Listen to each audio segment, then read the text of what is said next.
There is my calendar. Why am I never prepared for this part? I don't know. Hey guys, this is Judy from Judita. Welcome back to my channel. And today I have a live swatch video for you on these polishes for June polish pickup.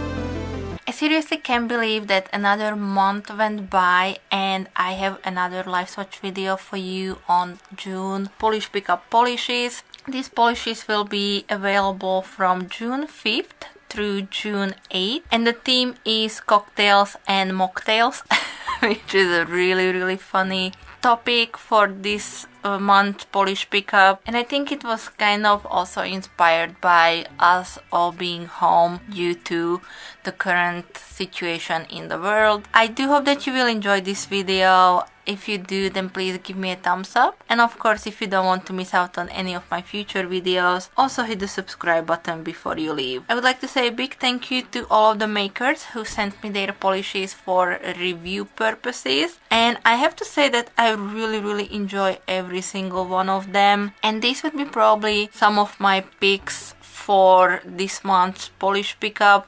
I always go broke. If you don't know what polish pickup actually is, I will have all the links for you in the description box, so definitely check it out. But if you do have any additional questions, please leave them for me in the comment section, and I will try to answer your questions as quickly as I can. I will also have any information on these polishes as far as there is any cap. So hopefully you can find everything that you are interested in, but you can start your wish listing, and of course there are hundreds of makers who are participating in polish pickup every month. June is the last month where they have a regular topic. July will be bringing back fan favorites, but I'm way ahead of myself. Anyways, I do hope that you will enjoy the live swatches. So yeah, just thank you so much for being here today. Keep watching the swatches themselves, and I will be back with some more soon. Thank you. Bye bye.